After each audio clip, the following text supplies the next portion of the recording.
it was actually a choice. And the choice was I looked at everyone else that accomplished nothing. And that's what really hit it for me. I said, wow, I don't want to be that.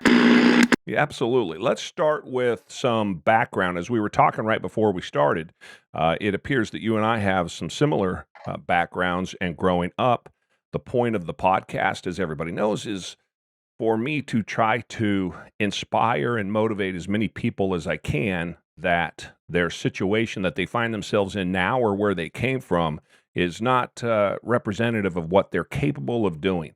And I pin a lot of that on the background and my experiences where I came from. And so, since you and I have similar background, we didn't get a chance to talk about it in any detail. Why don't you fill us in on where you come from and how you got where you are? Yeah, of course. So I'll start by saying I have a philosophy of never broken financially or mentally. Okay, and this whole premise of the never broken mindset, or what I like to call it, really came to me when I was young.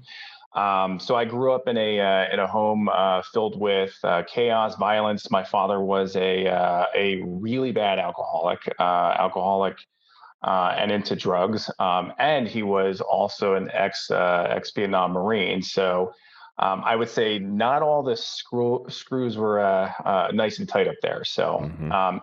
So by the time I was, let's just give you some like basic numbers. So before I was 17, I moved more than 30 times.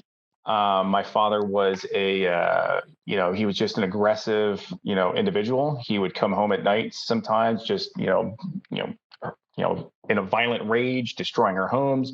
We would get up, we would move, we would run away. So we did that, sometimes a few times per year, up to 3 times, 4 times per year. And by the time I was 12 years old, my father actually went to prison for attempted first degree murder on my mother, where we were actually living in Irvington, New Jersey, in a area called Stuyvesant Village. Which, if anyone knows Jersey, Hmm. it's pretty hardcore over there. And he came to the house, shot up the house, and next thing you know, police caught up with him. He said, "I didn't do anything," and he was in prison. So from there, my lifestyle, being around that, you're into that environment. You grow up with your hands, your fists. You try to do what you can to make money. And when I was 17 years old, I actually hurt someone pretty badly. I fractured someone's skull in a fight that I was. It's just one of those situations that got into, and a judge told me I was going into the military, and that's really what changed my life. And I didn't realize I knew I was entrepreneurial. I knew I was a survivor. I knew I would, get through any circumstance, but I didn't really understand, that I was intelligent, that I was going to be a success, until I really got into the military, and the military really changed my life. So that's my background as a child. And then from there, it's just been amazing. From doing just about everything.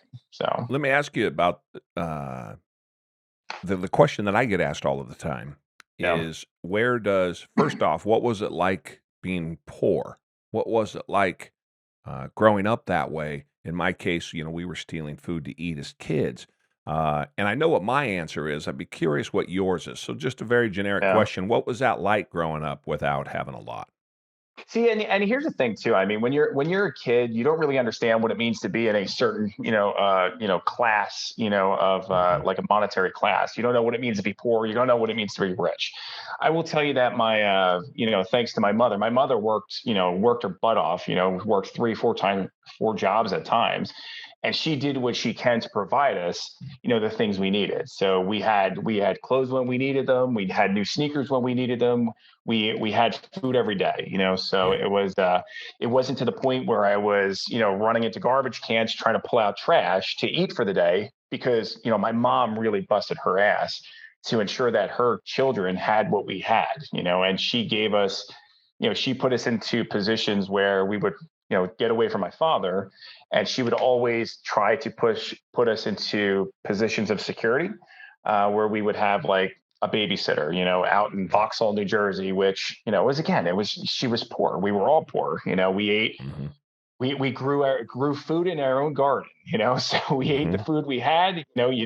You weren't overly stuffed at dinner, but you know, you got through the night and we're ready to go to the next day. So Yeah, I never and my answer's the same. I never thought about being poor. I was fairly happy. It did, yeah, I that's was happy too. It was like weird. yeah, as a kid, and so I think that one of the things that I warn about is as we get older, and let's say 14, 15, 17, 18, 20, Yeah, I started to, that's when the anger kicks in and all of that yeah, once you're not a yeah, kid and you're a teenager. But looking back on that, even as a 30-year-old or a 40-year-old, I never saw it as a crutch. I never saw it as an anchor. I had a relatively enjoyable childhood, even though by any stretch of the imagination, my childhood was horrible. But I never had to be told that there's not a perfectly good excuse for you not to succeed, not for you to behave responsibly, not for you to be a good citizen. yeah, I was never told that, and so naturally, I just did those things I suppose that you should do, or that certainly helped me become successful, without the oversight or the input from anybody educationally or anybody, yeah, yeah, a counselor or anything like yeah, that. Where did yeah. it come from you? From your mom?